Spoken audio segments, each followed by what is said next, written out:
Hi there, this is Dave for DreamPod 9. We're doing a Kickstarter right now for this new game, Jovian Wars, and this is one of the new ships that are available as part of the package.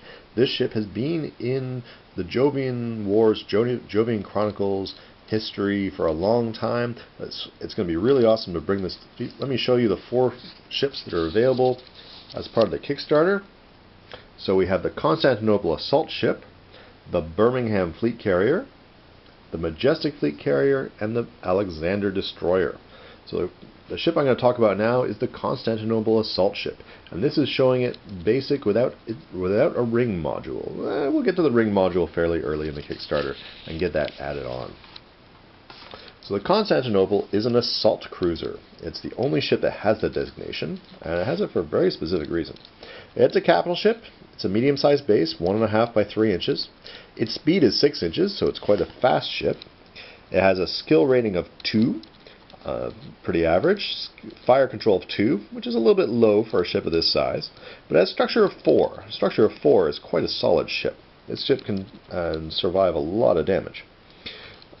Its weapons, nothing really huge to speak about here. We have kinetic cannons on a turret. So anti-capital ship 3, anti-exo fighter 3. Kinetic cannons are great because you can fire at a target that's as far as you can see with your sensors and hit other targets along the line to you as it fires a lot of munitions into space. We have a particle cannon, forward firing only. 4 dice is quite good. 3 dice. Particle cannons are great for attacking capital ships because they can do damage to the structure and damage to the systems. Missiles, anti-exo fighter missiles, they have a forward firing 2 dice attacking against capital ship, 3 dice against exo fighters. Nothing super special there, but it's a nice extra attack. And we have a rear mounted kinetic cannon, which is kind of special, but it's 3 dice and 3 dice. So you could, because you have particle cannons as a turret, fire your target with these kinetic cannons, and then if your target's in the rear, you can also fire it with these kinetic cannons. So you can get 2 shots at it, which is pretty interesting. It also means that you can move into an enemy fleet, and you're not stuck using only forward-firing weaponry. It only has 2 weapons that can fire forward, and 2 fire control ratings. So you can see you can usually fire it, get your full fire control rating shooting in all directions.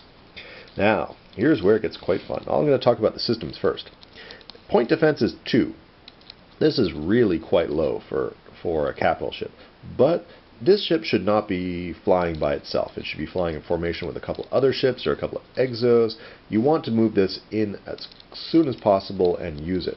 And you don't need point defense for that. You're not going to hang back and shoot. You're going to get in close. You're going to have some support that'll cover this deficiency. It has 2 sensors, short range, but then again, it's an assault ship. It's designed for getting close. So not as big a deal. Thrusters are 3. That puts it on the average of maneuverability. You have to watch out for taking some damage, because if you do, you'll run into some problems if you need to reorient your ship or change its direction all of a sudden. Now here's the special thing. Marines. It has 8 rating of Marines. There is no other ship in the game that has 8 rating of Marines. This ship can not only board an enemy ship, it can board the enemy ship with such a large amount of Marines that it could simply overwhelm their defenses completely. And of course, you only have to leave 1 Marine behind if you capture an enemy ship as a prize. So you could attack an enemy ship, take 1 damage from attacking it, leave another as a prize, and still leave yourself 6 Marines, which would be more than enough to board a second ship. So this 1 ship could take out 2 or 3 ships just through boarding. It's very powerful in that regard. To help it in boarding, it has a trait called harpoons.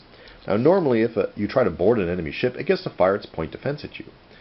If it rolls a double or better, a double, a triple, or a quad, it's going to do damage to your Marines, and they're going to be forced away. They're going to be driven off. But with harpoons, because you fire off these short boarding torpedoes, or there's umbilical core, umbilicals you can fire between your ship to help your troops move between them faster, it means they're only driven off on a triple. So they may take some damage, but it means they're going to board ships. And you don't have to go after a ship that has all of its point defense shot away. You can go for one that still has some, risk a little damage, but get a huge reward. It has 1 hangar, so it can have 1 squad of exos getting repaired each round. And this is also useful so that if you have exos or fighters in reserve, and you see somebody manage to take away your cover for your point defense, you can send in another model using this one, the Constantinople, as a point of launch for them. It also has the launcher, so it can move when a model arrives from reserve or is launched from its hangars. It can be placed up to 3 inches away. It has a ring module. Ring modules are excellent for defense against boarding. I don't know who would board this ship. It's crazy, but no one would. But it does give you a lot of hard points, which allow you to add some upgrades. And the best upgrades for the Constantinople are fuel pods, because fuel pods let you go faster. You're at speed 6. You could use a fuel pod each turn to go to speed 8.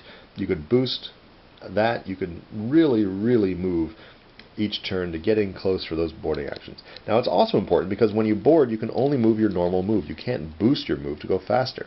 So if you can make a 6 inches into an 8 inches, and you have to be 1 inch from a target ship in order to board it, it means you've now extended your threat range by 2 inches. So it gives you a much bigger board presence, make you a bigger threat on the table. Another good upgrade for this ship is a point defense array, which allows you to increase your point defense. So if you don't think you want to spend too many points sending models to support it with its point defense, just upgrade it and send it on its way. The last thing it has is Stock 1. Stock 1 is just a trait that tells you that most ships can have 1 or 2 upgrades in terms of modules. Well, the Constantinople already has 1 module in terms of the ring, so you can only add 1 more module to it. That's what all the Stock 1 means. So you could add a cargo module, you could add another ring module, you might want to add a comms module. If you're going to send your Constantinople into the middle of the enemy fleet, why not send targeting data back to your own fleet and let them shoot at very long ranges at the targets and soften up the ones that you want to board. So some excellent strategies you can do with that. The points value, 49 points. This is about middle range for a largest ship. If anything, it's a little on the light side. But if you use it correctly, send it in very close, send its marines, you can probably board anything but a battleship. So this is a Sega ship, so you can probably want to board an enemy. Don't try to board an enemy Godsfire command ship or a majestic fleet carrier unless you've softened it up a little bit first. But anything else, fair game. This ship's quite the predator in the game. Go ahead, get a couple. They're amazing. Please check out the Kickstarter. It's going on right now, and you can get yourself a nice set with 4 of these ships. And now the next video is going to be the Birmingham.